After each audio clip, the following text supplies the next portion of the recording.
And so upright seated position.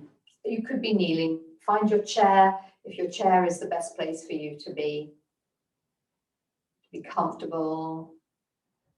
And we're going to begin with a practice, a short mudra meditation for cultivating conservation of energy. So obviously sometimes we might not be using a lot of energy, but then again we might be, and the way sometimes we expend an awful lot of energy doing things that aren't helpful to us. So if it's helpful, you're going to make a fist gently, and then you're going to release your first two fingers and bring them to touch your thumb. So you make a fist, you release the first two fingers, index and middle finger, and bring those to touch your thumb, and then the rest of those hands lightly in your lap or near your sides, depending what feels good, palms facing up. And this is called Kubera Mudra. And it is the gesture of the Lord of Wealth. The Lord of Wealth. Kubera is a deity of wealth. So if that's a comfortable position for you to hold, then you can just take that. If it isn't particularly comfortable, then what you could do is just keep your last two fingers in with your thumb and extend your first two fingers into Prana Mudra, which has, your ring finger, and hold your ring finger down in Saraya Mudra, which is also for that same area, not quite the same qualities will be brought about. So settling yourself wherever you're comfortable. You could be sitting on a chair, body comfortably upright, head on top, back of the neck, head released behind you. Maybe letting the eyes close, or dropping your gaze without the chin too far, and beginning to follow your breath. And this is for cultivating conservation of energy, also known as Brahmacaria. So the life force, prana, is what we're conserving in order that we can use it to unfold our possibilities.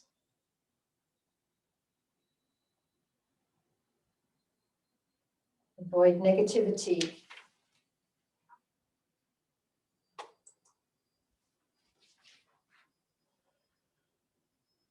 So Kubera is the deity of wealth, and this gesture directs the breath and the awareness and the energy towards the solar plexus, it's your midriff. So you may notice that there's an increase of breath movement there in your body, around your bottom ribs.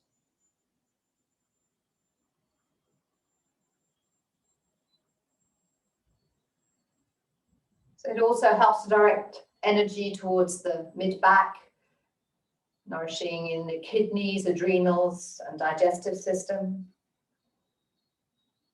And releasing tension from these areas, which may get tight if we have a lot of anxiety.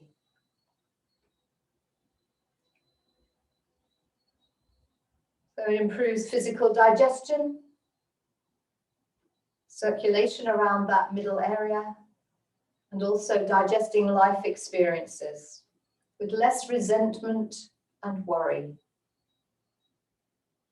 And it cultivates self-esteem and courage to do the things we wish to do. So as you settle into this gesture with the thumb touching the first two fingers and the last two fingers gently curled in on both hands, Kubera Mudra, notice your breath towards that solar plexus. And as you breathe out, bring your attention to your midriff, your solar plexus area. As if you're gathering energy there.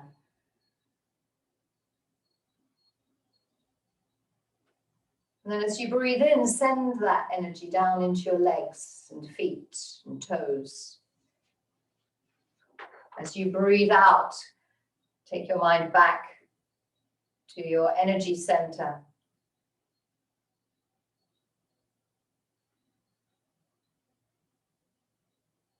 Conserving energy, vital energy in all dimensions of your being.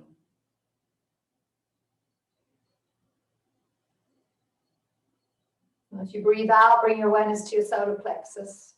And as you breathe in, send that energy into all of your chest, body, front and back, torso.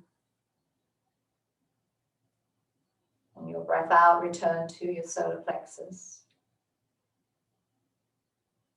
And send energy into your arms, hands, shoulders. Breathing out, return to your solar plexus, your city of jewels.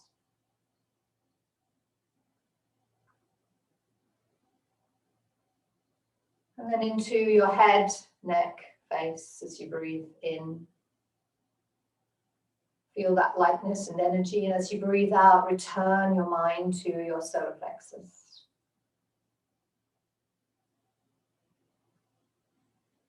And spend a moment while you reflect upon your use of energy in your daily life.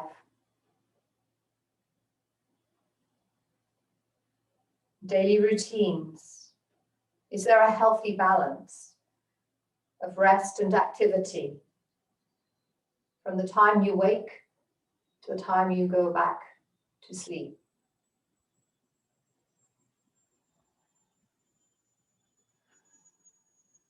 And each exhale, return to your solar plexus area.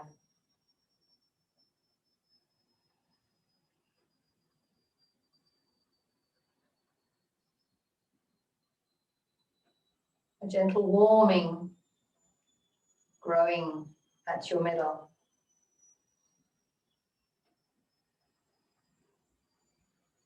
Balancing top and bottom of your body. Attune to your source of vitality in the center of your being as you breathe out. And then as you breathe in, sense your inherent self-esteem radiating out throughout your body. All your talents and possibilities while conserving your life force. And bring your awareness to your thoughts and feelings. Taking some time to reflect on how much of your energy is consumed by judgment, doubt, resentment, or worry.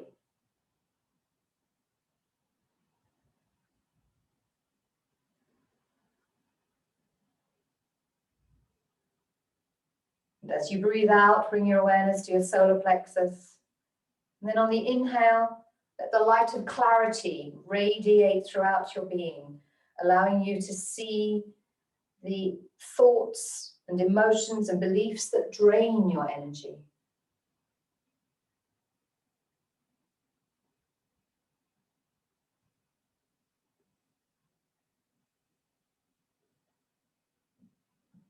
And reflect upon your relationships, exploring whether these are a source of nourishment and vitality, or if you allow them to consume you, drain your precious energy with conflict, guilt, or jealousy.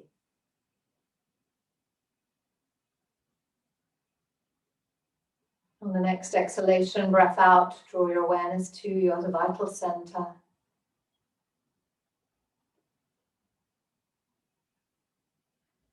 And as you breathe in, affirm your conservation of energy by cultivating healthy relationships that are a source of healing and vitality for you. And as we attune to our center of energy, sensations of warmth, radiance, self-esteem awaken naturally within us.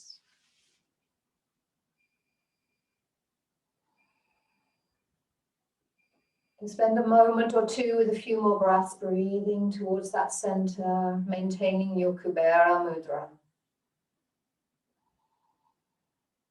The wealth and vitality stored within you for use. And may we retain that energy to use wisely. Perhaps releasing and letting go of some of those thoughts, emotions, feelings which drain us unnecessarily. Let go of the chattering monkeys. Just a bit, when we can. So take a comfortable deep breath in towards the center of your being, and as you breathe out, focus on your solar plexus. Release your hands gently and stay for a moment, allowing all the sensations, all the effects of Kubera Mudra to work within you.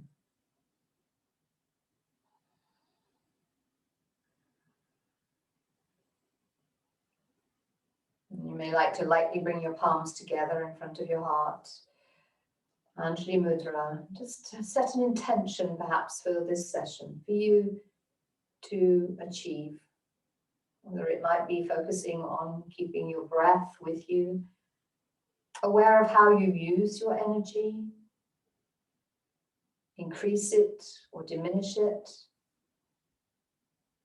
and how the practice sets you up for the rest of the day, and that you might continue practicing daily to support your body, your mind, your emotions, and your spirit.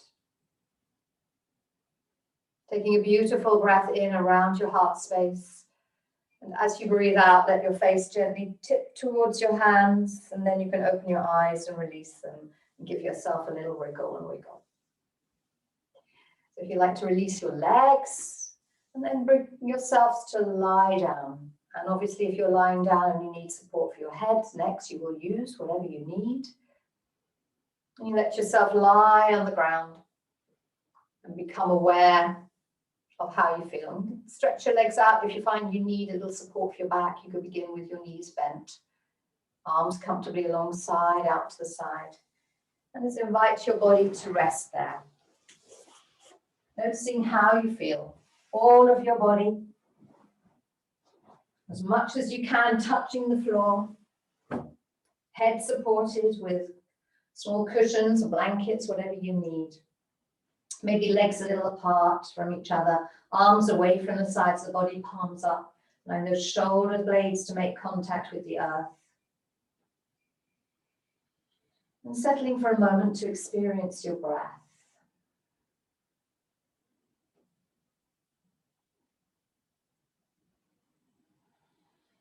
Maybe some residual after effects from sitting with our Kubera Mudra. Maybe a moment to observe your body after sitting, however you placed yourself. And simply considering, was that the appropriate position for me? Or should I perhaps have had a chair, more support underneath my pelvis, support behind my back? What could I have done to make it more appropriate? If there's any residual sensations from your sitting, that will be your message to you. And then when you feel ready, bring your feet together and your arms can come alongside your body. And take your toes up towards the sky, so you've got your feet gently flexed, toes, ankles bent towards your body. And you can pull your feet a little closer towards you as you breathe in, and perhaps send your feet away, stretching the fronts of the feet as you breathe out. Breathing in, draw your feet gently up. Breathing out, sending the feet away. The legs are still on the ground. Breathing in, breathing out. Then releasing and letting the heels rest on the floor, and the toes are up towards the ceiling, almost as if you were standing on the floor, although we're lying down. Think of your heels as in line with the fronts of your pelvis or line with your sit bones.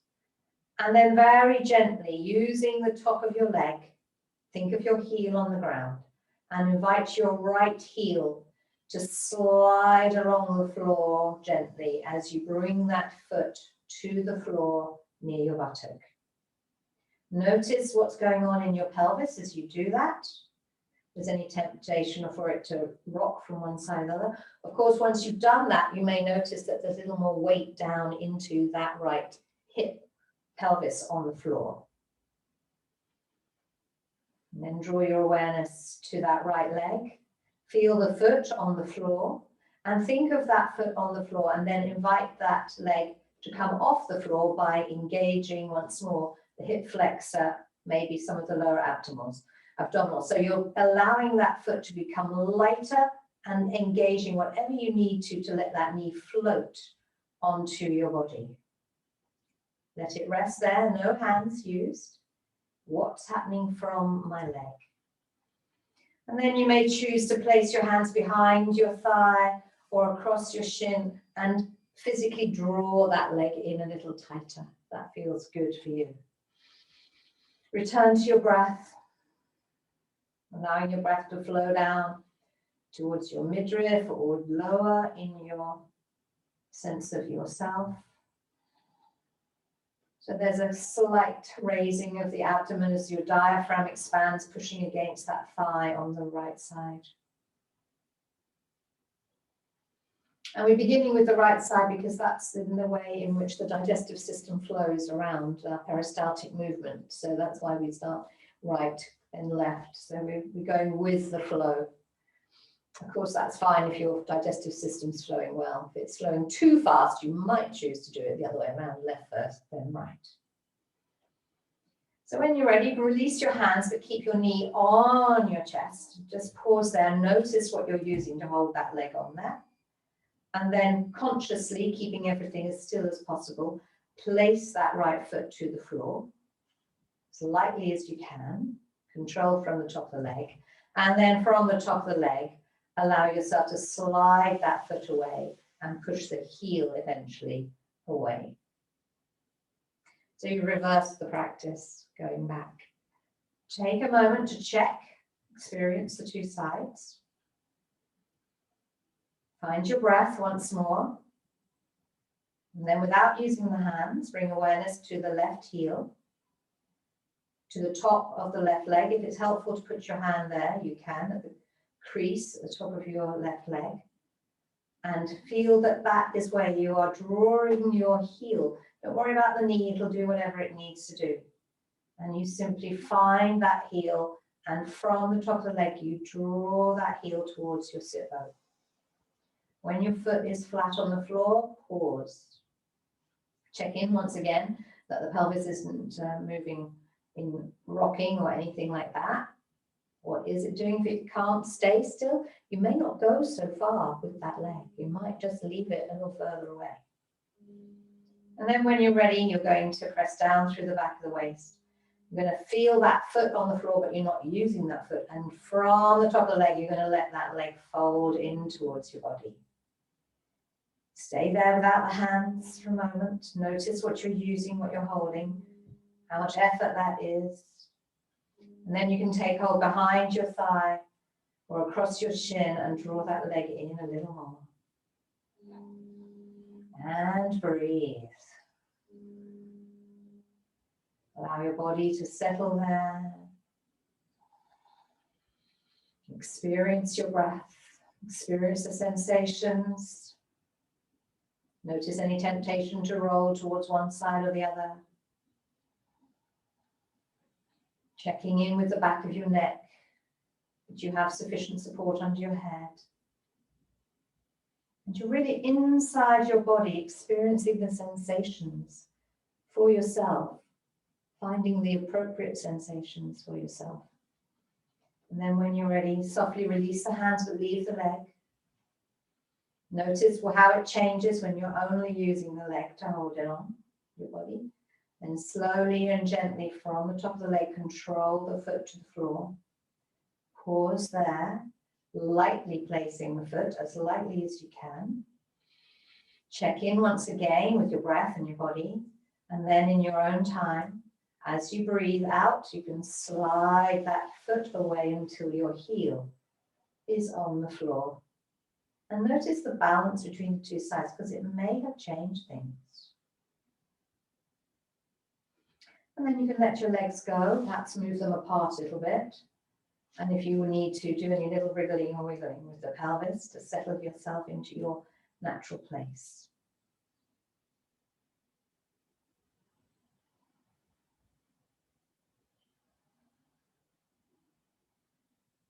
So bringing the legs back together, feet up to toes up towards the ceiling. Feet gently flexed, and have the heels lightly in line with the sit bones. So you might have a slight gap, but it's not too wide, it's not too narrow. Bringing your awareness to the front of the right leg. Once again, using that hip flexor, slide that leg so the foot is on the floor. Check in the balance between the two sides. And then repeat with the left side and slide the left leg till the foot is on the floor. Notice how that may change your neck, and you might need to rearrange your head. Check your breath. Did anything change? And then without using your arms or anything else, invite your right leg onto your body, taking it from the top. So that foot on the floor, light, and then it's simply a case of lifting that foot off the floor. What happens on the left side when you do that? Checking in with your body, and when you're ready, noticing how you change things in order to lift the left foot with as little movement or change as possible. So both feet are off. And then placing the right foot slowly down, and the left foot slowly down,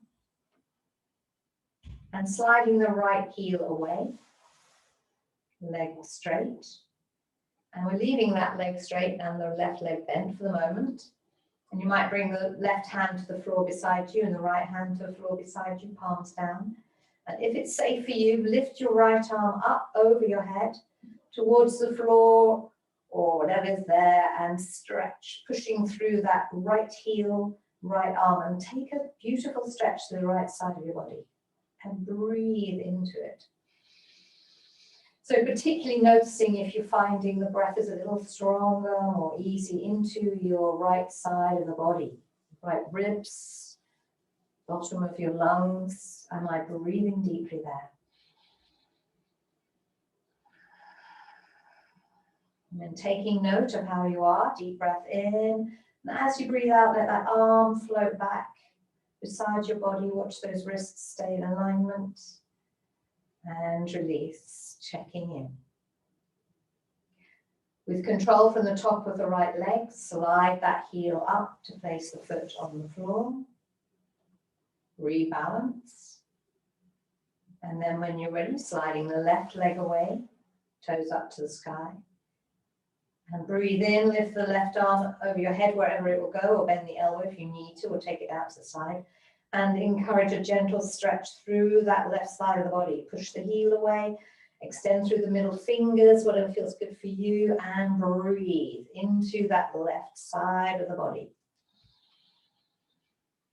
Of course, it's going into other areas as well, but we may feel it more significantly in the left side of our lungs, left lung. Can you experience that expansion into the back of that as well? The back of that chest.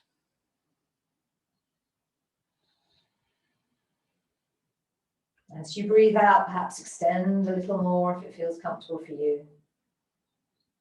And then when you're ready, breathe in, lift the arm from above, traveling it back slowly. And then release the heel, back, and foot to the floor. Checking in.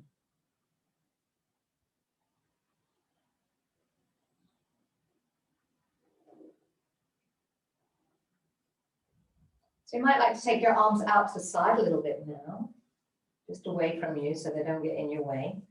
And bring your feet and knees together. So we're going to allow our knees to drop out away from each other. And as that happens, the outside edge of the foot is going to be the part that ends up on the floor as much as it can for you. And it doesn't matter where your knees go to. This is not about knees. It's about the movement from the top of the thighs opening out, rolling onto the outside edges of the feet, wherever that is for you, and then becoming aware of that sensation. So when you're ready, don't move your feet, just let your legs drop out. So the feet are going to be apart when you've finished. And you just let them be there. So not pushing the soles of the feet together, just letting those knees drop out and breathing. Notice the sensation. If you like the hands on to give a little bit of weight, that's fine. What's going on in the back of the waist, pelvis? Has the lower back lifted off the floor a little bit? It might have done, just notice. And then when you're ready, you're going to gather up from the top of above the knees and use those strong muscles to draw yourself back up, and it will pull ideally all the way in towards your pelvic muscles till your feet are on the floor together and your knees are together. And then when you're ready, you can breathe in and let those legs, feet roll out. Stay, breathe. Each time you breathe out, perhaps allowing those legs to feel as though they are stretching the knees away from you. So that's a kind of a way of increasing, but without force. It's just a thought. Think of your knees heading away rather than down to the floor, because it's about lengthening these muscles. So they need to go that way, not so much that way. Can't push them that way. They'll go that way when they've gone that way. Okay. So when you're ready, then you can engage once more and use your inner body strength gently to pull you back. So in effect, what you probably end up doing is slightly pushing the back of your waist down as you pull the legs in. So it's not about the legs, it's pulling from above, just like we did when we pulled the leg on that way. Pulling them together is a similar type thing, but it's a different area, obviously, of your legs and pelvis that you're using. One more time, letting those legs drop out, if that's safe for you. Breath flowing. Experiencing the sensation. Acknowledging what you're holding, what body is saying, oh no, don't let that go too much, that's dangerous for me. That's okay.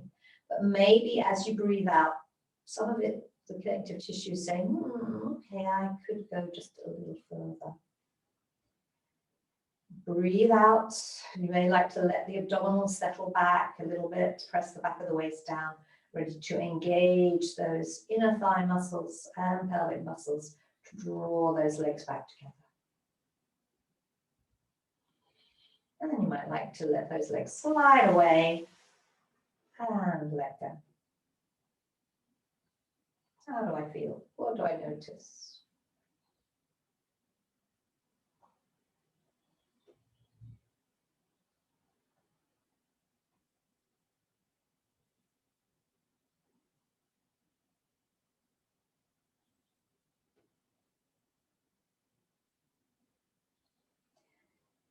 So if you happen to have a belt handy, you might find that quite useful. If you don't have a belt handy, you can use your hands, so don't worry about that particularly. So from where you are, if you've got your belt ready, you grabbed it, you might have to move yourself so it could settle again. And if we bring the feet back up towards the ceiling and then slide the right foot to the floor. Invite that right leg, so we're moving it appropriately. We're not just throwing it on. We're lifting that leg, using everything appropriately. And you can hold behind the thigh, or you can place the belt around your foot and begin to slowly stretch that heel up towards the ceiling. So if you have a belt, you can place it around the sole of the foot near the heel and use that as you're holding the leg. So you don't have to have the leg completely straight, doesn't matter. If you're holding it, you can hold above your knee or behind, low your knee. And if the knee is slightly bent, that is absolutely fine if that's safe for your knee. Of course, if you've got a strap, it helps because you probably find you can just stretch a little more. So if by straightening your leg ends up a long way away from you, probably less beneficial than having your thigh bone above your pelvis and your heel stretching wherever it can go to take some stretch into the backs of those legs. So if you're using a strap, you can take your opposite hand to leg. So I'm using my left hand on my right leg and holding the strap, both sides of the strap together. And then from there, what I'm going to invite is that the pelvis is staying as soft as it can. I'm going to take that leg across my body. Obviously, this side might lift off a little bit, but I'm mostly looking for some extension stretch through the outside of that leg. So your leg may not be straight. I'm not straightening my leg and pushing it hard. I'm just finding some stretch through there. I could have my leg straighter, but then I might find my knee is saying, no, thank you. And I don't want to do that. And then you can come back to the middle. If you're doing it without the strap, you can hold around your leg and gently let your leg cross over. So either is fine. And come back to center, pause, realign, check in your body. So we're not rolling, putting all the weight on the left, we're simply taking the right leg over as far as it can. It may not go very far at all. It's no problem. So we're keeping this pelvis as low as we can to release out of it, rather than wanging it and lifting it off like this. That's not what I'm looking for. Just a stretch through the side of the leg. And then you might like to bring it back, and you can change hands if you've got the strap, or hold the leg again with both hands. And as you breathe out, keeping the left hip nice and firmly down. If helpful, put that left hand on the left hip and begin to allow the leg to move out again. I've already released slightly the inner thigh. Doesn't necessarily mean you're going to go a long way. As soon as your left pelvis starts to want to come off the floor, stop moving the leg. If you have a range and you can go further, keep going, but otherwise, stop. It may be not very far you've gone. Doesn't matter. And then bring it back to center. And release the strap, bend the knee, pause, check in, and slowly place that foot down, lightly, and slide the heel away, and experience the two legs. How's it going? Checking in, and then releasing left foot slowly to the floor. Check in the balance of the pelvis. Release the knee onto the chest. And then if you're using a strap, place it around your foot, or simply extending your heel up and holding either side or behind your leg, depending on what you can reach. Being aware of whatever's going on in your knees. If it's going crumble, crumble, yanky, yanky, yucky, yucky, just being softer, a little bit more bend, maybe, it's fine. You can push the heel up, that might make it aggravate it, so maybe less heel away. And then encourage that leg to come over your body, wherever it will go. A little bit of stretch through the outside of the leg. So on my leg, my knee, this knee is the one that talks to me. It says, grumble, grumble, rumble, rumble. It doesn't really hurt, but it definitely doesn't feel like it sometimes likes to do too straight. So if you've got a similar issue going on, it's sort of crunchy, crunchy, grindy, grindy. Just be aware of that and think softer. Not easy, but think softer. Feel that stretch through the outside leg, and you can support it with the opposite hand if that helps. So I'm just letting my leg rest more into my right hand so that I'm not letting that knee do the job. And then I can push that heel away a little more.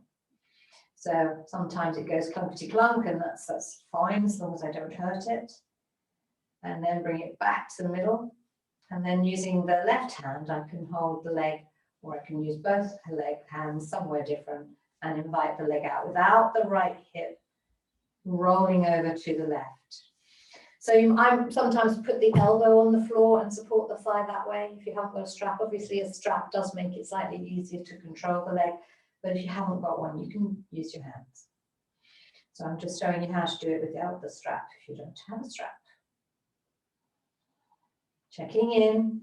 Can I find some stretch? Can it now go a little further, maybe? Or not? Am I breathing? And then lifting that leg back to the middle. Bend it onto your chest. Let it be there for a moment.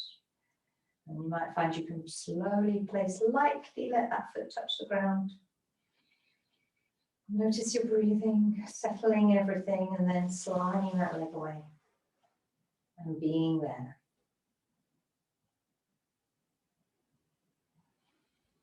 And then let those legs go. Let the arms go, perhaps closing your eyes to find your way into your body. What do I notice? What do I find?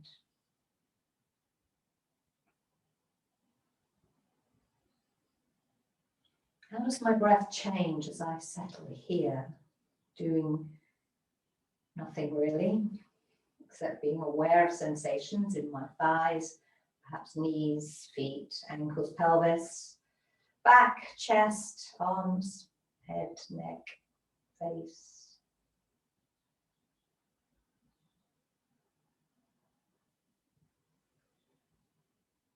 And then when you're ready, slowly roll yourself over onto your side. So we're going to go onto one side. I'm going to turn towards you on the screen. And I'm supporting my head up on my hand for now. And the other hand is coming in, and I'm looking to rearrange my body so that as far as I can be in a straight line. And sometimes you find that that's too wobbly and you can't keep your body, you know that. So you want to engage slightly through the front of the body, but being quite strong from your center. Of course, if your head's uncomfortable there, you can let yourself rest there, or with a bent elbow. Or cushions under your head. That's better. So from there, we want to endeavour to have one foot on top of the other. Of course, if that is really not great because of a balance, just bend the bottom leg so that you've got that leg straight. So top of the pelvis, outside the knee, outside the ankle, all facing the ceiling. So both legs straight if you can. Now, if you look down and see easily a loader leg, then your feet are probably too far forward. If you can't see any feet, then you've probably got your legs too far back. How aligned can I be through the front of the body? I'm just checking in there. And then you can flex your feet if that is comfortable. And we're coming to awareness of this area of our buttocks, glutes. So if you can find the top of your pelvis with your fingers, and then move to the middle of your buttock, so somewhere near where your pelvic bone is, your sitting bone rather, in there, deep. And then you want to be in the section just between those two. So you've got point A, point B, and the middle, or 1 and 3, and you want to be in 2, which is the center between 1 and 2. All right, and that's the area we're looking to work from. So we're aiming to lift your foot off the other one by using muscles somewhere in there. It's called the gluteus minimus, and medius, middle one. And we're going to lift that foot straight if we can up, but not very far. So only as high as your pelvic height. So if you go too high, you'll lose it. If you don't go high enough, you'll lose it. So hold it there. You're probably about, I don't know, 20 centimeters, 10 inches or so off the other foot, maybe less depending on your lengths. And hold and breathe. And gradually, if you're holding it from the right place, something will start to fire in that area of your butt, if you like. Breathing. Remember, you could have the bottom leg bent if you need it for balance. The hand in front is for balance as well. If your neck and head are getting tired, lay them down. Holding. Breathing. And then if you can feel something firing there, use that muscle to lower a little bit and lift. And lower a little bit and lift. And lower and lift. And see if you can have that happening from that buttock. So engaging it deliberately as you lift and lower. And this is specifically for helping to strengthen around your hips so that we are using the appropriate part of our hip and muscles around the hip socket and pelvis to do this job rather than avoiding the right part, helping to stabilize the pelvis, make it stronger so it's less likely to have to be repaired, or if it has been repaired, to bring it back to full strength and support. So you should be feeling something in that area. You might like to hold it again. If you don't feel very much, hold it. Maybe if you find nothing, move the heel back a touch. That sometimes can help you to engage that particular part. You can take your heel back behind you just a little and think, oh yes, there it is. Because now you've probably been using it. It may be firing quite strongly, hopefully. And then let that leg come down. Rest. What do you notice? So that leg, the top leg, you can let that knee bend and float it forward slightly onto the floor in front of you. If you had your bottom legs bent, straighten it out behind you. Check your foot is far enough back, it hasn't snuck forward if you bent it. And then when you're ready, we can take a little bit of work, just because we're here, onto that inner thigh. So keeping your foot as flexed as you're able to do and lifting the inside of your foot up and down. If it doesn't move very far, it's irrelevant. Do what you can do. You might want to move with your breath, either breathing out to lift, in to lower, or if you prefer, in to lift, out to lower. What difference does it make? And if you're happy to, do another 8. So I know approximately 10 altogether, maybe 12, depending on you.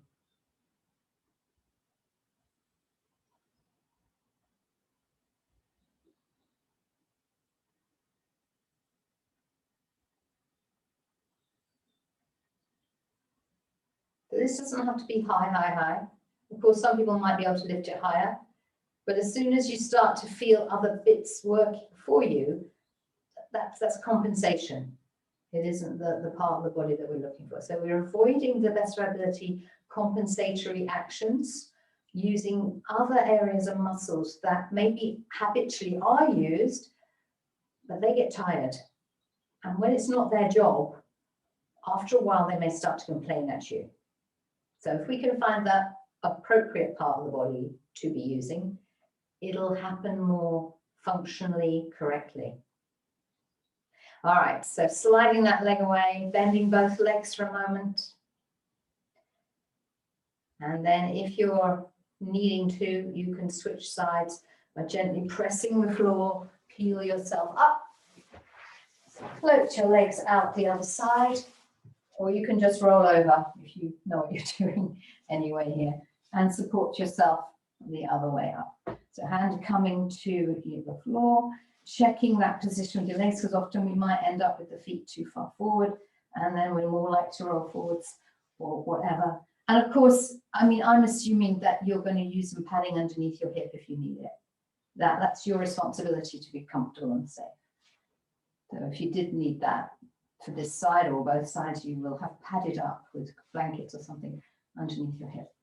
All right, so we're going to begin the other side. So remember, top of the hip, buttock, you've got your buttock here, and it's just around this area here. So if I've taken the span of my hand, I can go from hip to sit bone, and it's where my middle finger is roughly. Yeah, gluteus medius. Approximately. I mean, everybody's different, so it's working that roughly, that area. All right, so finding your center, balancing through safely. And then when you're ready, bring the toes up and lift the outside edge. Watch the foot doesn't do weird things. And then hold it just a little. 2 feet off the ground, maybe not even. Checking in. And head finger down, remember. What do I feel? What do I notice?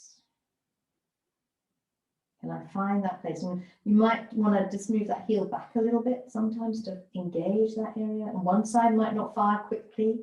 Other times it might fire very quickly. Everybody's different. And you're breathing. And you're holding. And you can tweak the heel up a little bit if you find it's more engaging. One side may be stronger than the other. It's just the way we are. And then you can begin your lifting and lowering, coming from that back area, that muscle. And it may take a while to fire. That's okay. Working diligently and appropriately and safely with your own body, with your breath.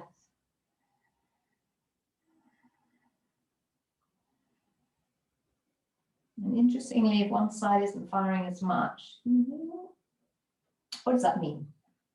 Does that mean I don't use this side, or I do use this side more often? If you want to hold it again, you can do. See if you're able to engage it.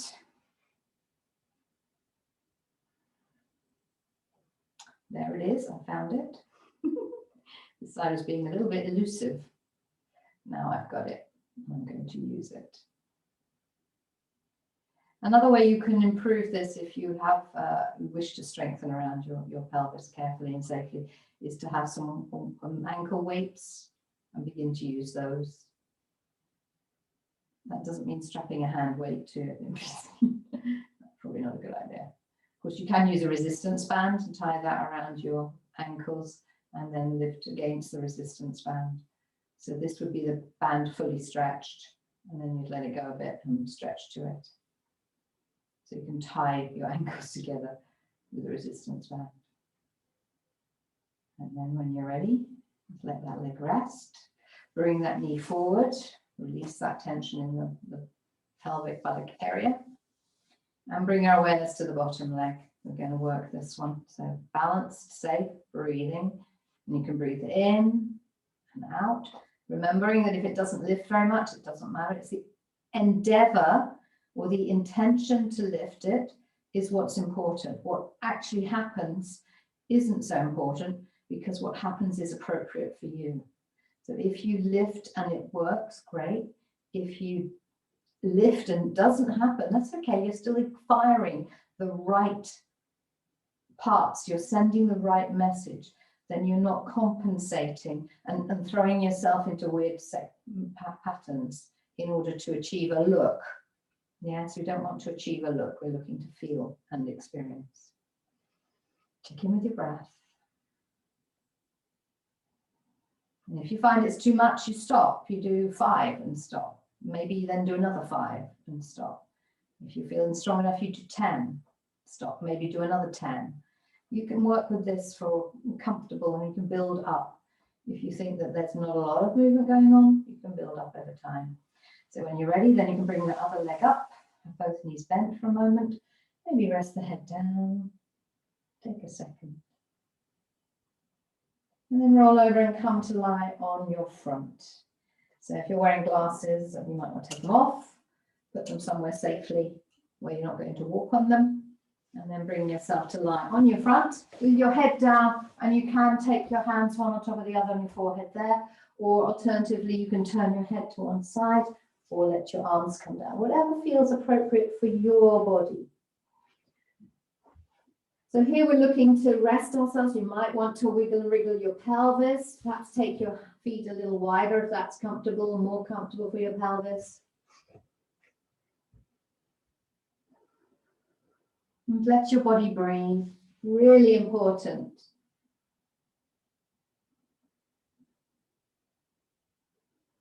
So here, as we're lying, we might feel that feeling of pressure in that midriff, solar plexus area as you breathe in. That might travel down, pushing the lower belly towards the floor as well. The diaphragm pushes down, it moves the abdominals out of the way. So perhaps you're experiencing that sensation against the resistance of the floor. Great. Stay with that. And as you breathe out, feel that slight lifting away from the floor of the pressure from the abdomen as the diaphragm is pulled up as the lungs empty. So as you breathe in, the diaphragm helps to pull the breath into your body and it pushes the abdominal organs out of the way of it, depending on how deeply you're breathing. And as you breathe out, the lungs, the resistance from the in-breath released as the diaphragm stops pulling, and then the breath is expelled in order to rebalance the body.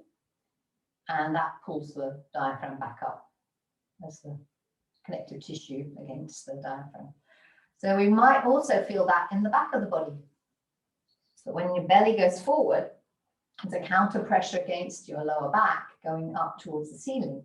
And then when you breathe out and the resistance in your abdominal goes away, the lower back feels as though it gently sinks towards the floor, as if you're increasing a gentle lower back bend. So stay with that for another 5 breaths, really focusing on that movement, perhaps directing a little deeper breath into your bottom ribs to your midriff.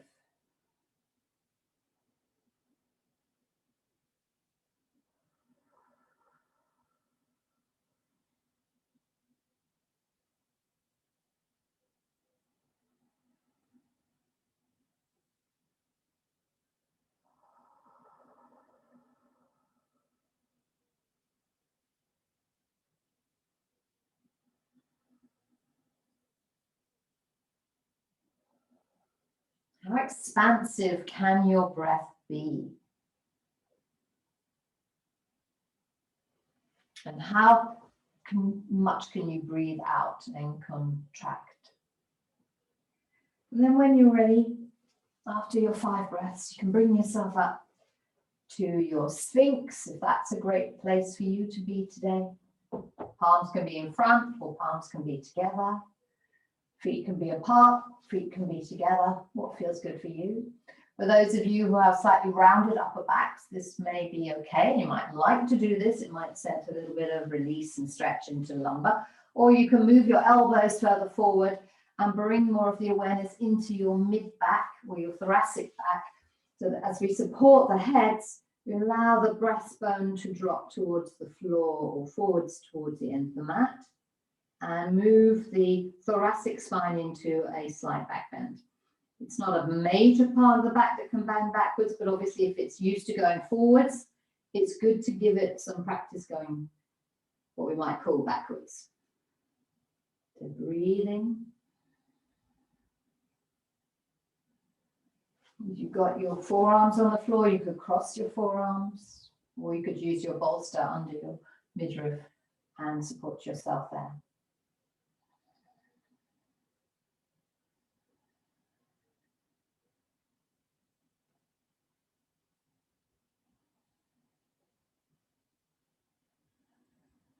A few more breaths here.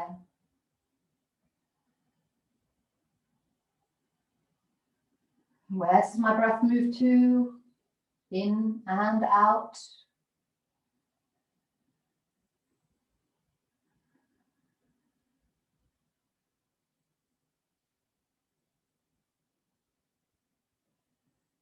What's the tension like? Any in my shoulders? Do I need to rearrange my shoulders? Do I need to press a little bit through my forearms? And then when you're ready, slowly bring yourself down, let go. So head in whichever position was right for you before. You turned your head last time, turn your head the other way, if you can this time.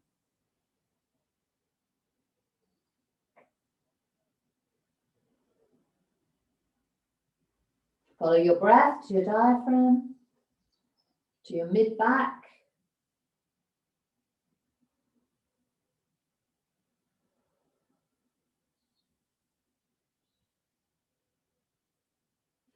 Then we're going to apply a little stretch and length through the front of the body and the thigh. And you'll need to take care depending on how your body works. So if you have issues with your knee or tight front of the thigh, hip flexors, then it may be most safe for you to do is to lift your right foot off the floor and bring your bottom heel towards your bottom into the half bow. And you can take hold of that foot with a strap or with your hand. Otherwise, if you're okay to, what you can do is bring your left knee up in our commando crawl position, leaving our pelvis as flat to the floor as we're able to, walking the right leg out behind us, turning towards the left leg and taking hold of the right leg into our cat-tail stretch. So if that works for you, and of course the head can go down if you prefer. So if that works for you, you can do that. Let's turn around the other way just so you can see it from the other side. So you slide your knee up wherever it will come, keeping that pelvis nice and low. Walk the other leg out behind you. Turn your body lightly towards the front leg that you have and bend the back one. So I'm bending my right leg and taking hold of my right foot. And I might find I can move that leg there and find this lovely stretch through the front of the thigh. And we can stay. So you're either lying flat and holding onto your foot, or not even holding onto your foot if you don't want to, in your bow, or you may have come into the cat-tail stretch. Whichever you've chosen is appropriate for you. So there's that sense of making, I'm going to use the leg that you can see, more length through there and into the hip flexor on the back leg, or the leg that's bent if you're lying face down. What do I notice? Can I breathe freely in whichever position I've chosen? And if you're holding onto your foot and cat-tail, you may want to bring that leg up, push it down, push it away, push it into your hand, as things settle and you have more range, but always working functionally appropriately. You're using the right parts of our body. Then if you want to, close your eyes and enjoy being there.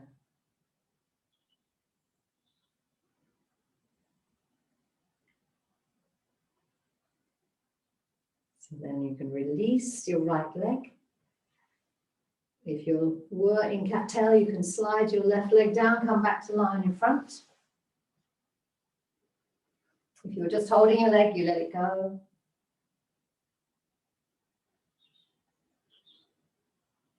Take a few deep breaths.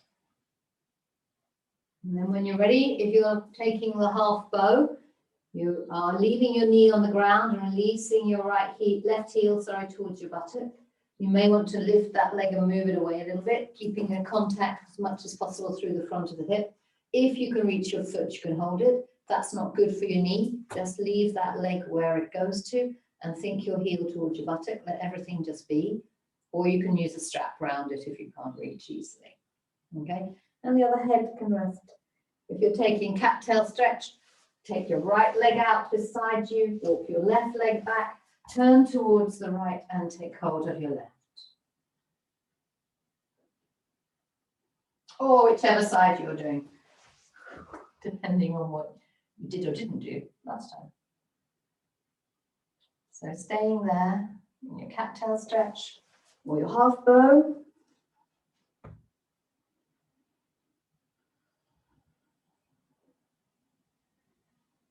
Following your breath to the center.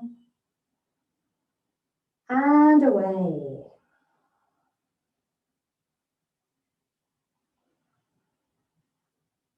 And if you're in your half bow, you could let your pelvis, just think your pelvic bone, top of your leg, dropping down to the floor as you breathe out.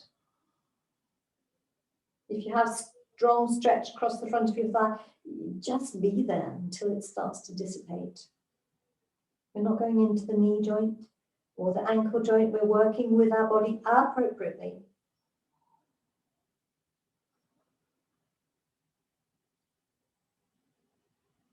And then softly, when you're ready, letting go, coming out, back onto your front.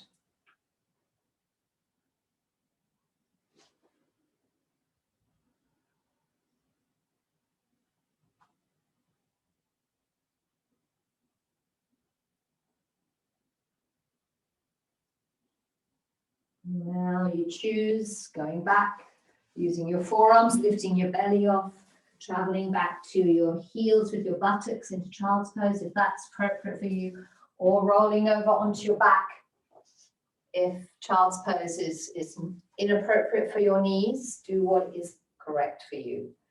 Okay, allowing the back to gently round again, having been in our front extensions and back bends.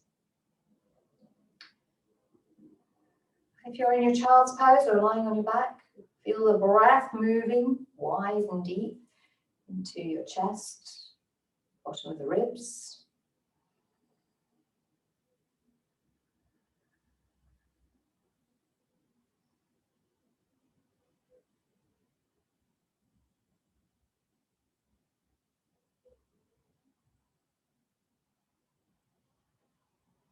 Of course, if you're in child's pose, you need support. You'll put some padding under your ankles, or maybe you could use a blanket or a block or something between your ankles and your heels to get there more easily. Hands could be under, hands can be alongside. There's lots of options. Maneuver, make yourself comfortable. So do whatever is perfect for you. Maybe putting a blanket or something even under your forehead if you need to have your head a little higher to get your buttocks down. So you use the props in order to facilitate the actions. They're not cheating, they're helping. And it's right that we use them. And we may need to use them forever. We might find that as we practice, as our body begins to change and move more functionally correctly, that we need less. We don't need to use as much, or we reduce them, or even stop using them. Then another day you may come back and think, oh wow, that's really tight. I need to use my prop again. That's okay. And we all do that. change our minds, do different things depending on the day and what we've been up to in our daily lives. So when you're ready, if you're lying on your back, roll yourself carefully over to one side and then gently bring yourself up. And we're coming onto our all fours. So we spent a lot of time down so far. We're just going to take ourselves and move a little bit of energy upwards. So on all fours, checking your position with your wrists underneath your armpits, your knees, as far as you're able to, nice and vertical. And then when you're ready, you can softly take yourself into a rounding cat and softly breathing into a little cow. Breathing out, let the head drop, let the tail drop, pull the belly up. Breathing in, gently take yourself in the opposite direction, noticing what you're finding in your body as you're doing that. We're not doing giant movements, subtle movements at the moment.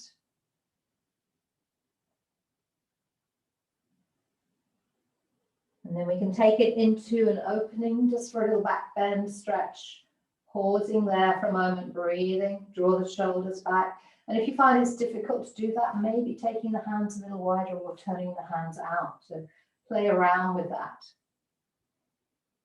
And then breathe out, pull your body up towards the spine and feel that stretch along your back of the spine. And if you can, as you breathe in, take your right leg out behind you into the tiger and lift the chest and head lightly forwards. As you breathe out, pull your belly in and pull your knee towards your forehead or elbow. Breathe in, same side, lift and extend. Breathe out, pull yourself in. 2 more. With your breath. Strong and stable on the other side. Doesn't matter how high your leg goes. And releasing that leg down into a little opening cow. Breathe out, rounding. As you breathe in, lift the other leg away. As you breathe out, close, pull yourself together. In, stretch the leg away. Out, close. In, stretch the leg away. Last one. 4 all together. In, opening, out. And if you're able to, drop back to your child's pose. If that's uncomfortable, simply drop your head towards the ground without taking your knees into a deep bend. I call this the breaking pose. And child's pose.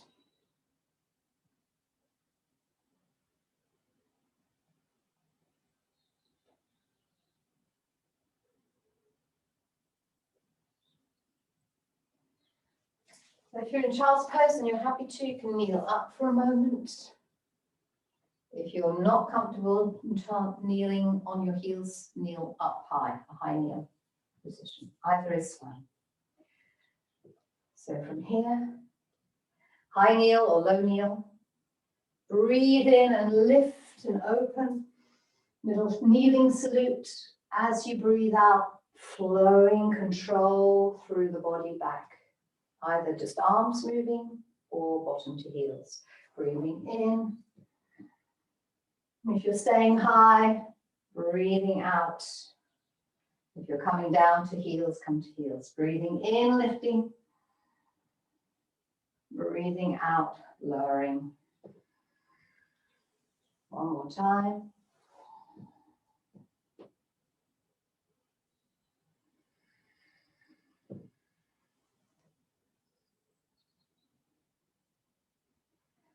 And if you're okay on your knees, you can be on your knees high. I kneel, checking in. What's that feel like? And taking ourselves to a little twist now. We're going to breathe in, lift both arms up. And then one arm is going to go over. And we're going to twist around gently to that side. And breathe in, lift the arms up to the middle. And breathe out. And twisting around. Breathing in, lift the arms up. And sort of windmill action. Breathe out. Once more each side.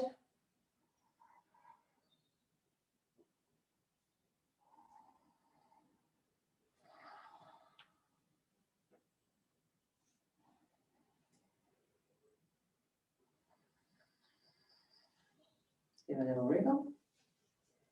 And you might like to tuck your toes on. You need to take your knees a little bit apart and roll yourself up to stand.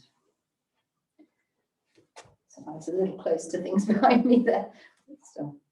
All right, so checking in as you come to stand for a moment. We spent most of our time on the ground. Let's notice your body. How you are, what your feet feel like. Your head on top. Breath flowing. What's it feeling like as you breathe into your bottom ribs? How your knees, how your ankles, how your hip flexors, pelvis, lower back, chest, shoulders, neck. And taking a gentle side bend, and you may choose to take your feet just a touch wider. You may not. Whatever feels appropriate for you. And deciding whether you're going to use your arms or not is entirely up to you. If you're happy to take your arms up, breathe in and lift your arms up. And maybe interlace the hands above you. And as you breathe out, tip yourself over to the left, outside edge of the right foot. You can push the hip a little more if it feels good for you.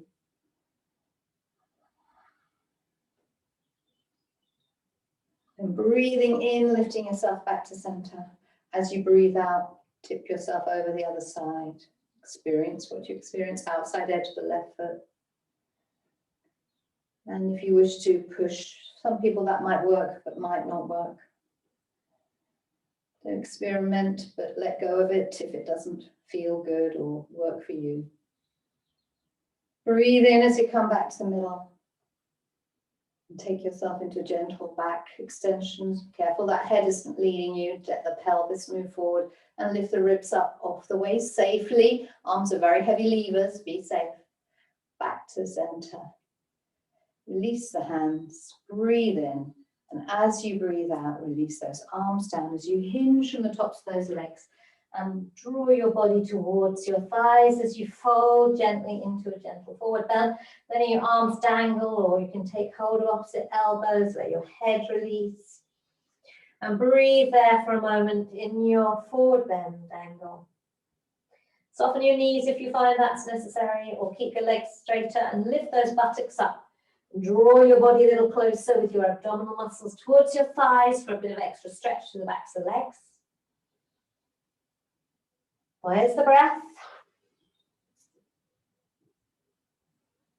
And then pressing down through your feet, engaging your buttock muscles to bring you back up.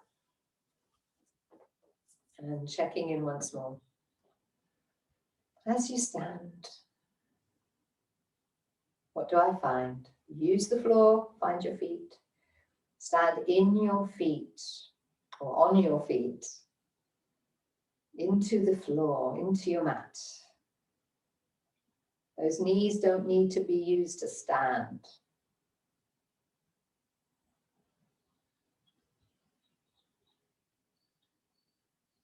And then you might like to bring yourself to lie down on your mat in Shavasana. If you want to, you could pop a bolster underneath your knees, make yourself nice and comfortable. You can grab a blanket if you think you might want a blanket, an eye pillow if you want an eye pillow, cushions for your head or blankets for your head. So you've got everything that you might need for a nice, comfortable little rest lying in. If you prefer to be on your side, you can lie on your side. Side lying, it's quite nice sometimes to use a bolster if you've got a bolster. So you could use more than a cushion. You probably need a little higher if you're going to be on your side. And you can send yourself down and you can lift perhaps one leg up onto that bolster as the other leg stays down. Or you can put the bolster between two thighs and be your lower legs and knees and be there. And sometimes it's nice to have, obviously you cover yourself with a blanket, but you could have something above you. Your arm goes out and your other hand rests a little higher. It doesn't have to put weight on this one. And tucking the chin down as the knees come up and pulling a blanket over you. You can go into a lovely cocoon of deep rest. So see if that works for you. Whichever one works for you. And put yourself into a beautiful resting place. Darkness is helpful, so that's why we have the eye pillows either on our brow. It helps to shut the light out of our forehead, which reads the light, or our actual eyes, but lightly with the beams. Or you can put a light scarf, not a light scarf, a light touch scarf, but a darker scarf over your eyes to help you. Or a sock, a clean sock can go over your eyes too. That works just very well as blocking out the light. So whatever works for you, and allow yourself to settle. And as you settle, take a breath in, perhaps counting to 3. And as you breathe out, counting to 5. Into a count of 3. Out to a count of 5.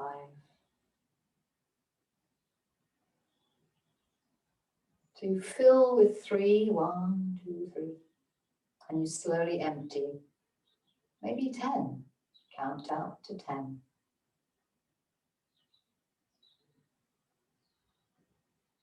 So 5 or 10, whichever is most accessible to you. Somewhere in between.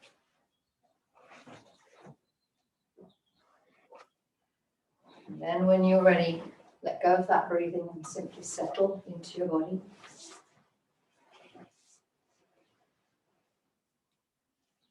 And you might draw your awareness to the soles of your feet, whatever position you're in. And imagine at the soles of your feet, there is a beautiful full moon, silver moon, just like we had yesterday. I wasn't quite able to see it here. The night before was really bright though. So full moon just below your feet, shining that beautiful silver blue light from it up into your body. And as you breathe out, your breath out draws that energy, that blue silver light up from the soles of your feet all the way through your body to the crown of your head. And that soft silver blue energy cleanses you. Think of the cool night and the energy flowing up and taking all the dross, all the tension, all the unwanted emotions, physical issues, just helping them to be a little freer. Clearing out the debris, if you like. Each breath out sends that cool silver blue light up from the soles of your feet to the crown of the head. And then above your head is your own personal sun, shining brightly. And the rays of the light and the energy from the sun travel from the sun through the crown of your head and all the way down through your body to the soles of your feet as you breathe in. So as you breathe in, you are washed through with energy and vitality from your sun, giving you healing, energy, vitality, nourishment. And as you breathe out, you're cleansed with the moonlight, soft, silver blue, cooling energy, creating the space which you can fill with the sunlight, sun energy as you breathe in. You might continue to imagine, visualize, conceptualize, cleansing as you breathe out, renewing, revitalizing, healing, sunlight as you breathe in. Moonlight as you breathe out.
Staying with the practice and settling deeper and deeper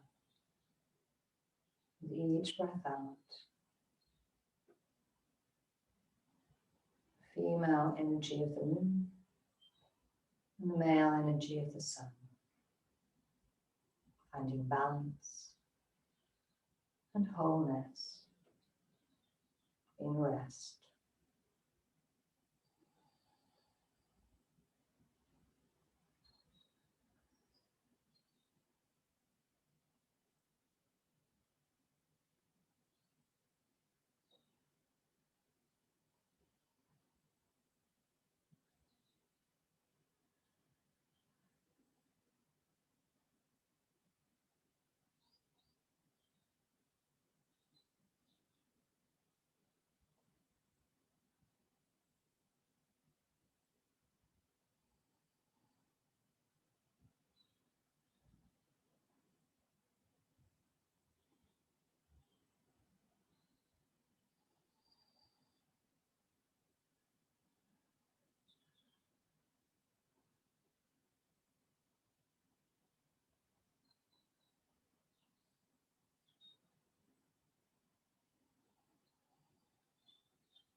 As you breathe out the coolness of the silver blue moonlight, cleansing and releasing all unwanted stuff.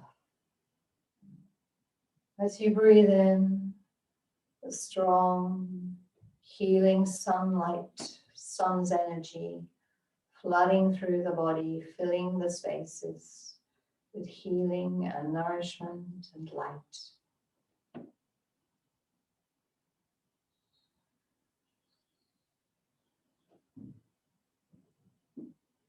And letting go of the moon, letting go of the sun, bringing your awareness to your midriff, your solar plexus. Feel the power of your own internal energy in your center.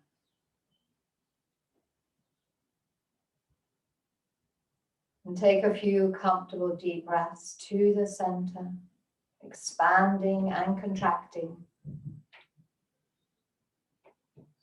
And when you feel ready, wiggling your fingers and toes, perhaps moving your ankles and wrists. You may like to stretch gently your body. Curl your knees in if you're lying on your back. Tuck your chin down and roll over onto your right side if that is comfortable, with your left if not. And stay on your side several breaths.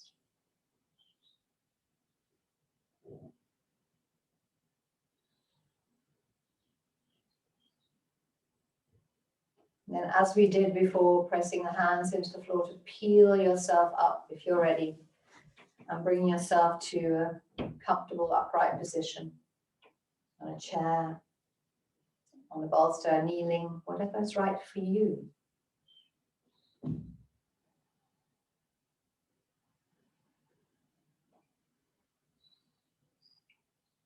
you may bring your hands together in your heart space in Anjali Mudra, gesture of reverence, perhaps closing the eyes or dropping the gaze.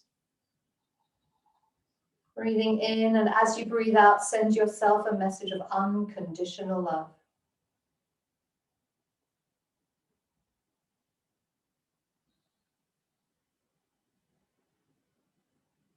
And if you wish to join in the words, you can. Breathe in. May I be filled with loving kindness. May I be well. May I be peaceful and at ease. May I be happy.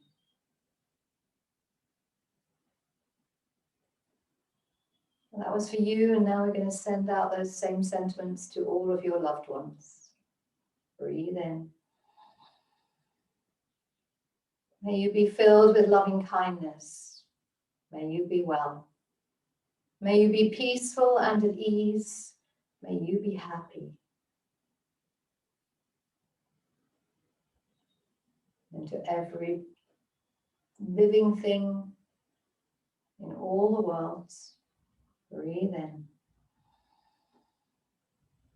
May we be filled with loving kindness. May we be well. May we be peaceful and at ease. May we be happy.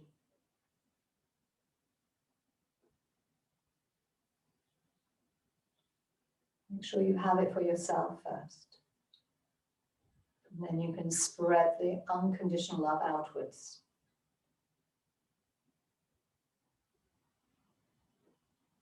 Hariam Tat Sat. Namaste.